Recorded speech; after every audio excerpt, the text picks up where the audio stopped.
એ મેવા અરોગીને હું ચોપાટ ખેલતો હોઉં કે ગેડી દડો રમ, માં તને મારું એ સ્વરૂપ ગમે?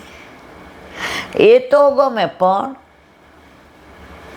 માં સાંજે ગાયો ચરાવીને હું પાછો આવું અને ગાયો આગળ દોડતી હોય ને એમની ખુર જ ઉડતી હોય અને એમની ખુર જ ઉડેલી મારા કેશમાં ભરાઈ જાય અને દૂજકા ચંદા જેવો મારો ચહેરો, મારો મુખારવિન થઈ જાય અને કાનમાં કર્ણફૂલ ધરાવ્યા હોય ને ગળામાં ગુંજાના માલા હોય અને મોરની હારે ખેલતો હોય એટલે મોર ચંદ્રિકા ધરેલી હોય અને આવું એટલે ડેલીએ તું મને આરતી ઉતારીને મુખ મારું પોછતી હોય, એ સ્વરૂપ ગમે?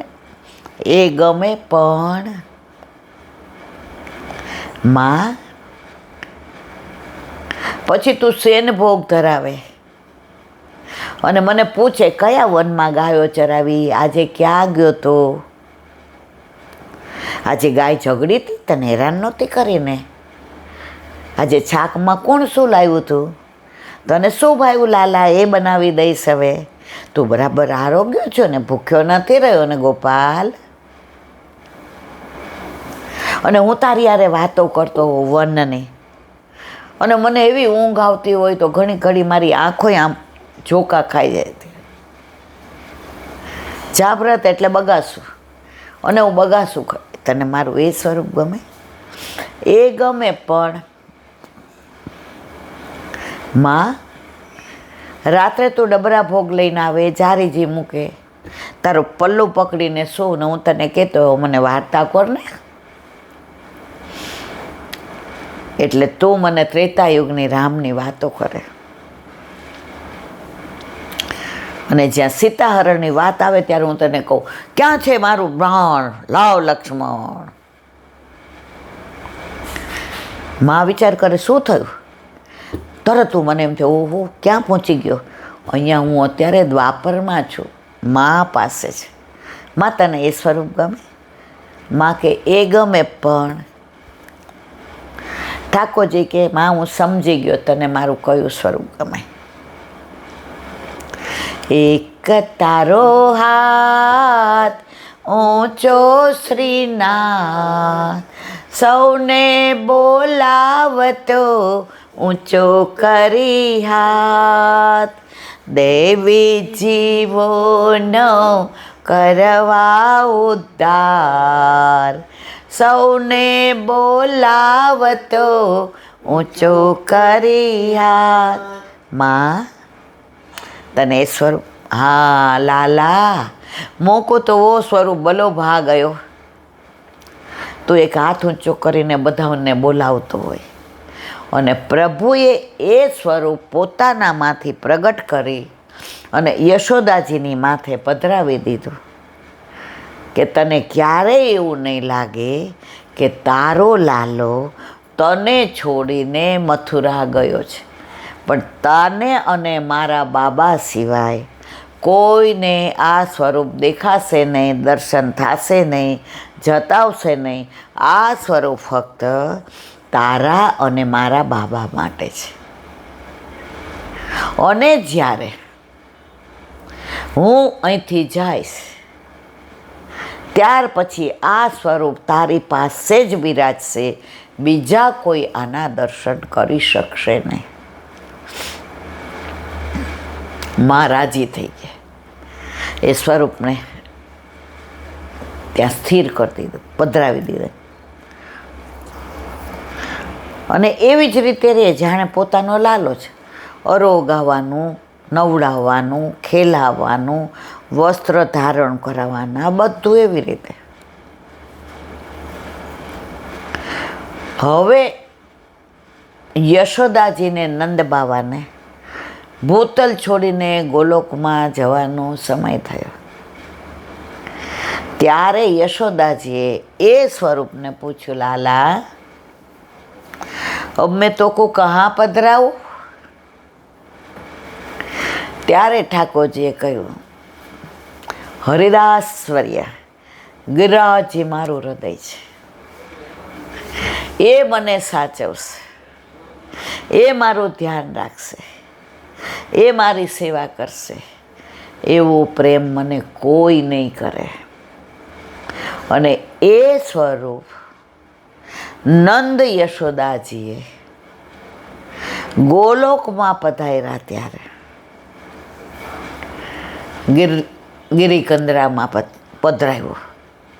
અને એ સ્વરૂપની ઉર્ધ્વ ભુજાનું પ્રાગટ્ય આજે વ્રજમાં નાગ પાંચમને દિવસે થયું. એટલે આપણે ધોળ ગાય છે, ગિરિકંદરામાંથી પ્રગટ થયા. અને પછી બધા વ્રજવાસીઓની ગાય, એમાં સદુ પાંડેની ને બધાની ગાય ગોવાળ ચરાવવા લઈ જાય. તો આ ઘુમર ગાય દૂધ ઓછું આપવા માંડી. તો પૂછ્યું, ભાઈ કાં આવું થાય છે? એ કે હું તો જેમ ચરાવું છું એમ ચરાવું છું. તપાસ કરતાં ખબર પડી કે અહીંયા ગિરિકંદરામાં ગોવર્ધનનાથજી પ્રગટ નથી થયા. પ્રગટ તો વલ્લભ આવે ત્યારે થાય. ઉર્ધ્વ પૂજાનું પ્રાગટ્ય થયા. તો એ ગાય અહીંયા આવી અને આંચળ ત્યાં રાખે કંદરામાં, અને બધું દૂધ સ્રવી જાય. બધા રાજી થઈ ગયા. વ્રજનો દેવ આવ્યો, ગોવર્ધન દેવ આવ્યો, અમારો દેવ શ્રી ગોવર્ધન રાણા. અને પછી તો બધા દૂધ ને દહીંનો ને બધાનો ભોગ ધરાવે. અને વ્રજવાસીઓ તો માનતાય કરે. એમાં શ્રીનાથજી ચરિત્રામૃતમાં ઘણી બધી વાર્તાઓ છે, જે અત્યારે કેવા બેસો 6 મહિના સુધી અહીંયા જ બેઠું રહેવું પડે મારે. ઓલી વહુ નવી પૈણીને આવી હોય અને ગાય ખોવાઈ જાય તો કે ભેંસ ખોવાઈ જાય તો કે આના પગલાં કેવા છે. એટલે વહુ માનતા કરે, હે ગિરિરાજ બાવા, હે ગોવર્ધનનાથ, ગાય મળી જશે, સવા શેર માખણ ધરાવીશ. ગાય મળી જાય કે ના હો, વહુ કેવા હારા પગલાંની, તરત મળી ગઈ. હવે ઓલો લોંદો કાઢ્યો હવા શેરનો, સાસુ જવા દે, એક બાજુ રાખો. કેવી રીતે આવું? कैसे आऊँ रे कनाई तेरी गोकुल नगरी, बड़े दूर नगरी. આવું કેવી રીતે? ઠાકોરજી કે તું ના આવ કંઈ નહીં, હું તો આવું ને. એ જ પુષ્ટિ માર્ગ છે. આપણે પ્રભુ સુધી ન ગયા. વલ્લભ કે કાંઈ વાંધો નહીં, પ્રભુ તારા ઘરે આવે ને. પછી બાનો નહીં કાઢે ને, કૈસે આવું રે કનાઈ તેરી ગોકુળ નગરી બડી દૂર. પછી ઠાકોરજીને વ્રત સહિત જ તારા માથે પધરાવી દીધા. લે હવે બાનું કાઢ. હા, તારે નથી પધરાવવા, તારે નથી સેવા કરવી, તને ગળા બંધણી લાગે છે, તો મારા ઠાકોરજી તારા ઘરે આવવા તૈયાર નથી.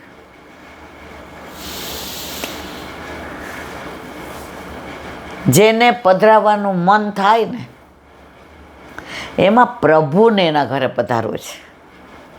આપણે કોણ ત્રિલોકના નાથને પધરાવવાવાળા, આ મળમૂત્રથી ભરેલા દેહથી સેવા કરવાવાળા. મારા વાલા, આપણું સામર્થ્ય છે ને સ્પર્શ કરવાનું, પણ વલ્લભની કહાનીથી ને બધું મળે છે.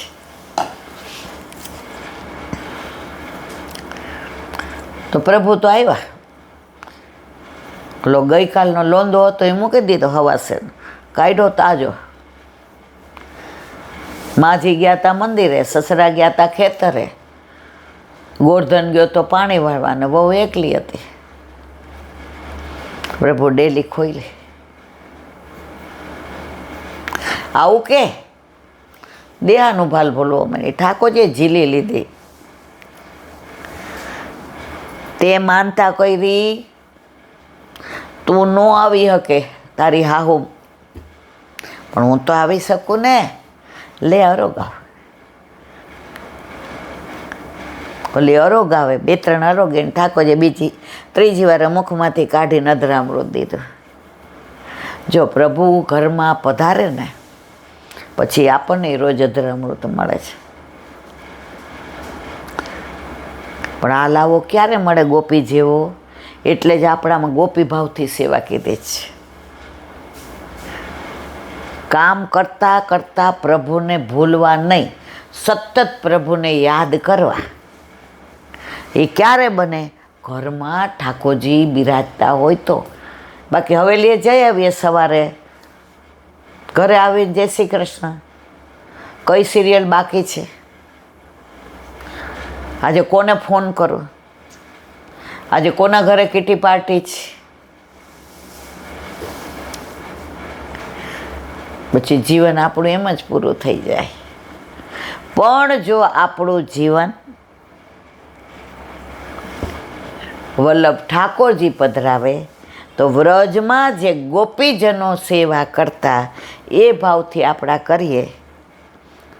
એટલે જ ઓલું કીર્તન છે, માર્ગરીત દેખાય પ્રગટ વે, માર્ગરીત દેખ સેવા વ્રજજન કી વ્રજજન હિત પતરા. વલ્લભે આપણને વ્રજજનોના રીતથી સેવા પધરાવી દીધી અને ઠાકોરજી વ્રજ સહિત પધાર્યા છે.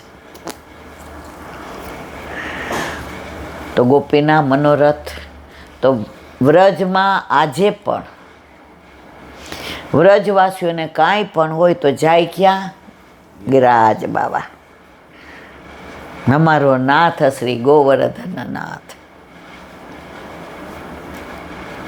જય ગિરાજ, જય ગિરાજ. ગિરાજીનું તો આમ એમ થાય કે હજી આ તો વ્રજલીલા બધી એવી છે જેની શરૂઆત છે પણ અંત નથી. એ લીલા સ્થળીનો એટલો મહાત્મા. પણ આપણે બધા ઘૂંટડાવાળા છીએ, કુંડાવાળા નથી.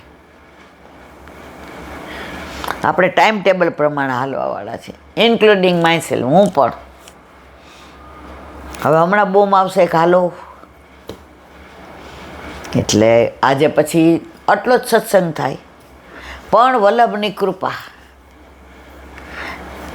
કે મારો વાલો આજ વાંજ્યો દિવસ નથી જવા દેતો.